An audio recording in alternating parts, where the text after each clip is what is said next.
Hey there! In this episode of KSP Easy Mods, we're going to be talking about a mod called Chatterer. Now I selected this to be our first actual mod to highlight because it really is the quintessential mod for this series. It's small, it's easy to use, and it becomes ubiquitous without ever being intrusive. This mod provides a feature that definitely should have been stock in KSP.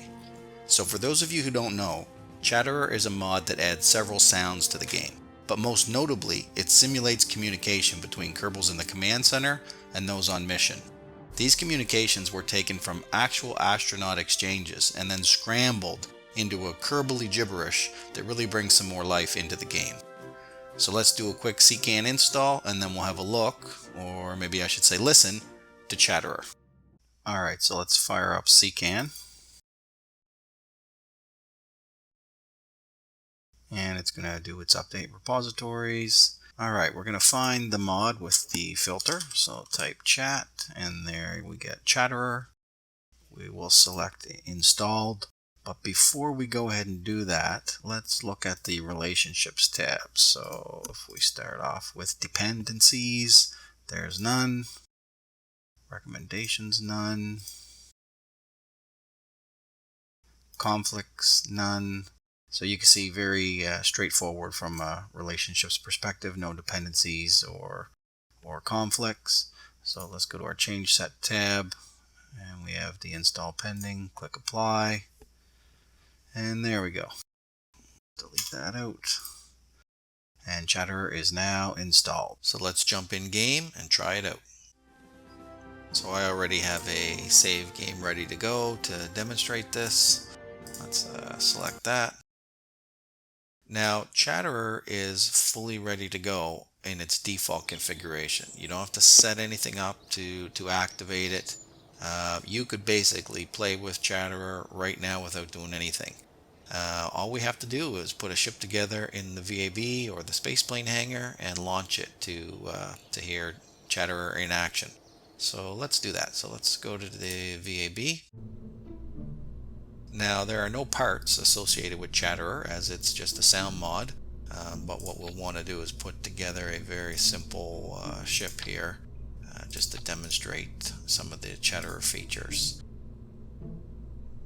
I guess we're going to want a parachute, make sure Jeb doesn't die, and also we will want a Communitron to demonstrate one of the Chatterer features. So I think that's good enough to get started. Oh, I better not forget my staging change. There we go. So as soon as we go to the launch pad, you are going to hear Chatterer in action. So here we go.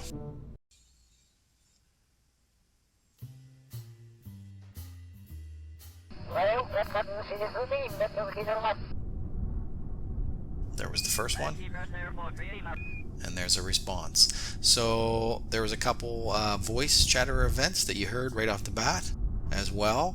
You can hear right now a lot of background ambient noise, some ship noise, some wind noise. All those things are part of Chatterer, and as I said, they're configured by default. We didn't have to do anything to turn them on. In the toolbar you can see a new icon. It's a little microphone. That is obviously Chatterer's icon.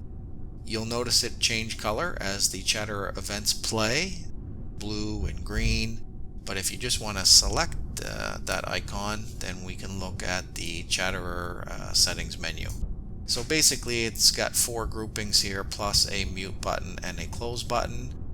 This first grouping is the basic settings. It's got the frequency, how often the events occur on average, and volumes for both the voice and the beeps, and each of these have tooltips, which is also quite nice. If you go to the second grouping, the beeps, there's 3 different settings you can create for your beeps. Again, frequency, volume, pitch, all those basic settings. Now at the bottom of this there is SSTV, and that has an option that says it's set on signs transmitted. So I'm going to go ahead and show you what that is right now, because we did put a Communitron on here. We'll have Jeb do a crew report, and then we will go ahead and transmit that, and at the end of the transmission you will hear the SSTV sound.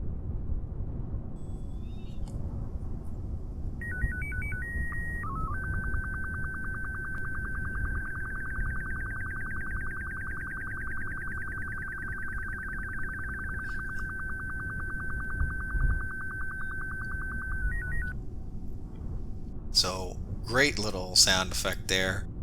You can almost envision your probe way out at another planet doing some science and sending it back.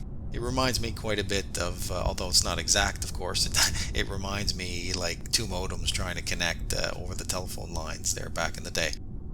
So that's that. Now, I typically play with that off, to be completely honest. It's one of only two settings changes I make for my playthroughs. But again, that's personal preference, and it's on by default, so you'll hear that in your playthrough unless you change it.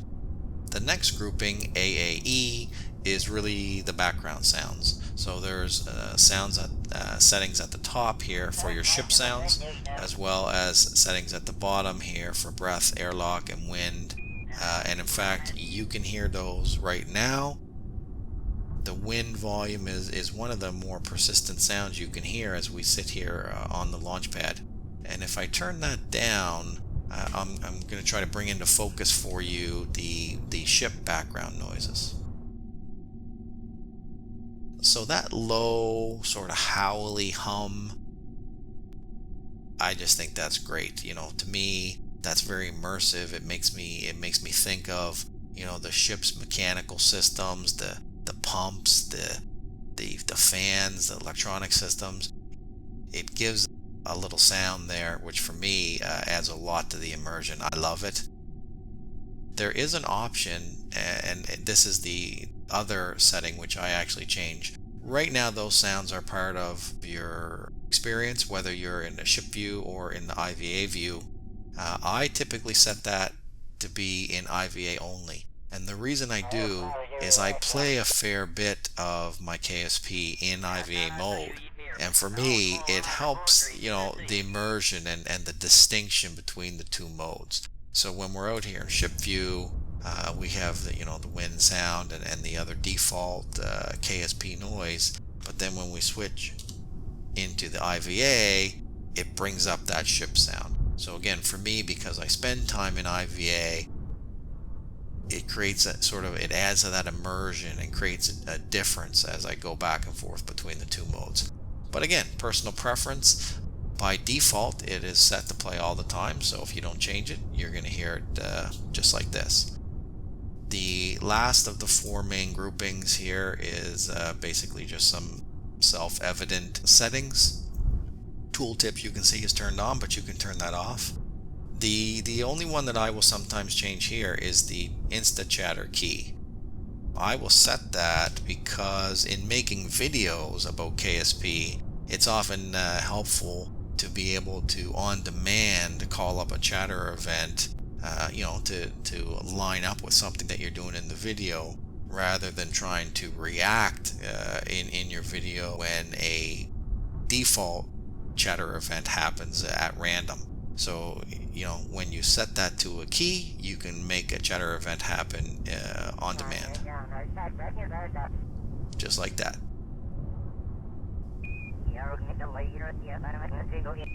So again, not something necessary for anybody who's just playing KSP casually, but it's a nice feature to have. The next button, very self-evident, the mute button. When I click this, you're going to hear a big difference. So even in the couple minutes that we've been sitting here on the launch pad, it is amazing how quickly you become accustomed to that background noise, to those ambient sounds. And when you turn them off, you think, holy, the whole game is muted. But of course it's not muted. This is KSP default. And I can prove that by launching the vehicle. And there's your rocket sound. And now we're back to silence again. So, it's amazing how much it adds to the game, and it's amazing how quickly you become used to having those sounds. And as I turn them back on now, there you can feel the ship sound and some extra wind sound. For me, it's just great. So let's close these settings. I better launch my parachute before we lose Jebediah. Actually, there's one more thing I forgot to mention. I was going to mention it in the VAB, but I forgot. And that is that these settings have actually been adjusted since the introduction of female Kerbals. So now if you launch with a female Kerbal in your command pod, you will get some female voice in these interactions. Of course, the mission center will still be male and the pilot will be female. So let's revert back to the VAB. I will switch Valentina in for Jeb, and we'll actually show that for you.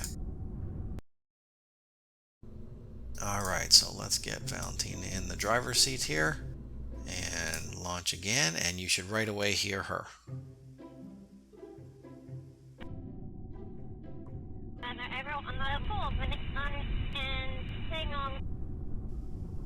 I love that.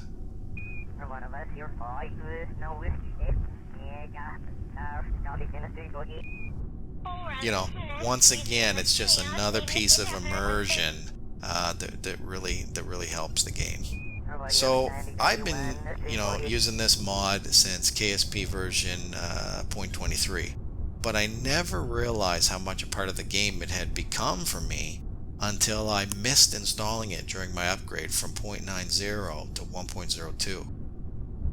Right away I felt something was off, and I couldn't put my finger on it at first. I just knew something was wrong, and then all of a sudden it hit me. I had no chatterer.